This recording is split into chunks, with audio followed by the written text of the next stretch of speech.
Hey guys, thank you for tuning into our channel today. I'm Anthony, this is Jennifer, and in today's video, we're gonna be talking about your deductible and why it's a must. You gotta pay it. So tune in.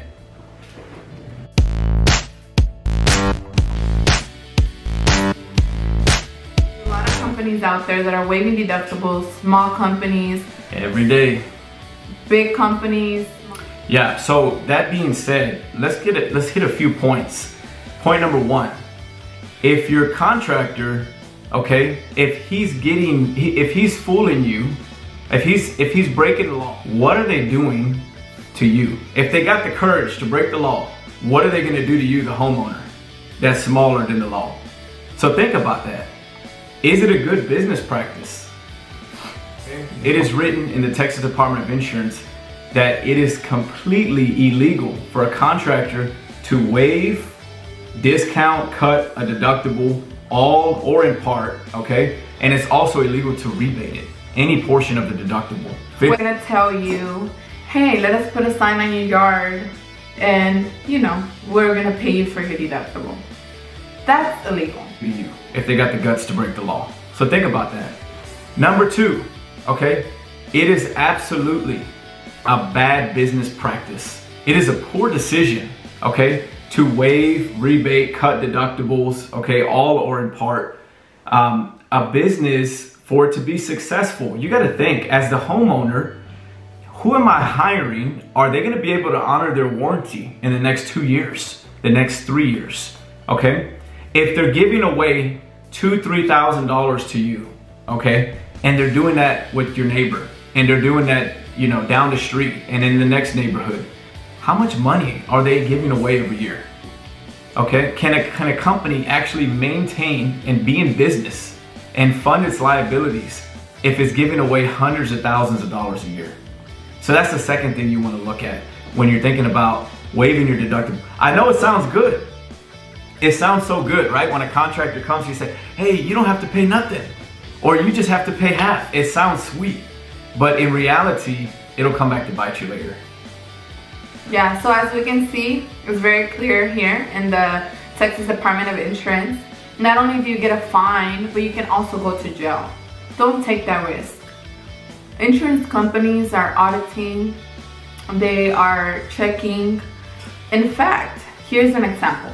We have adjusters email us that they want proof of deductible. Yep. They don't just want a copy of a check.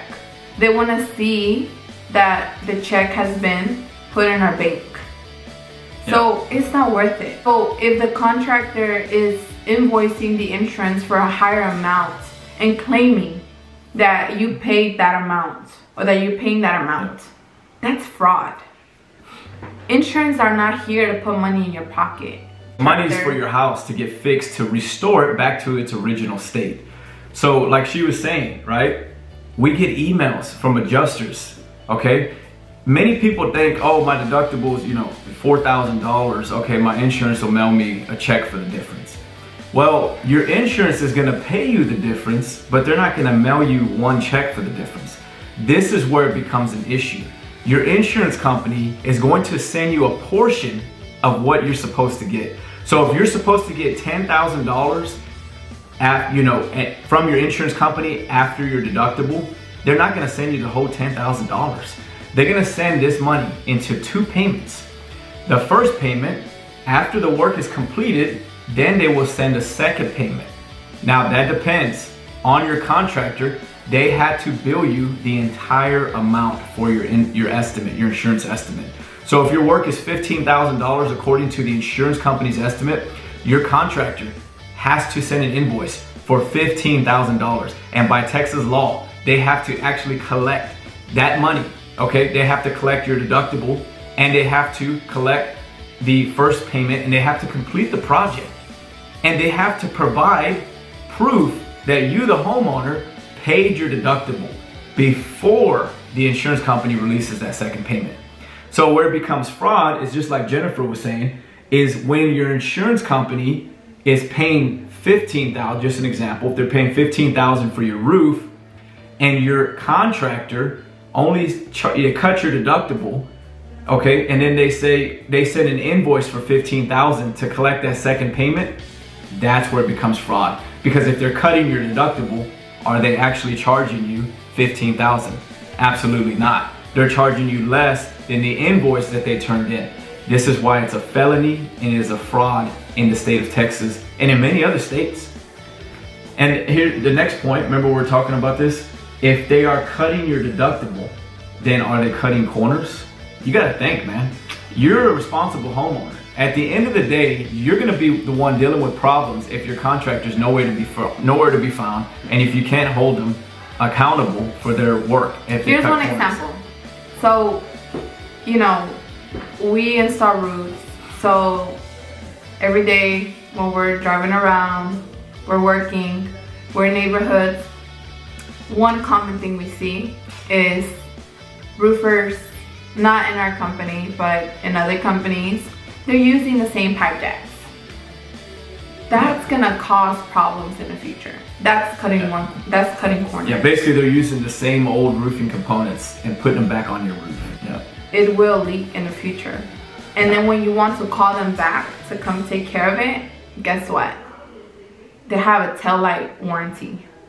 Meaning once they're gone, you won't see them again. That's another issue. Warranty, okay?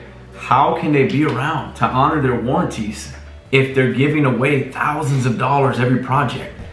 A company, let's be real, okay? Businesses must make a profit to cover, and they must cover their overhead.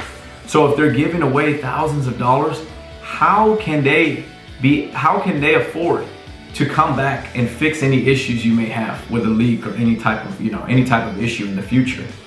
So these are some of the things that you need to think about, you know, when it comes to hiring a contractor. And they say something that sounds good. Oh, we're gonna waive your deductible. You know, it sounds good to you as the homeowner, but we need to understand that it is not really worth it. It's not the best for you, so don't do it. Yep, exactly. So tune into other videos where we show you about roofing components so you can understand the proper roofing components for your roof and how some contractors are cutting corners when they're cutting your deductible.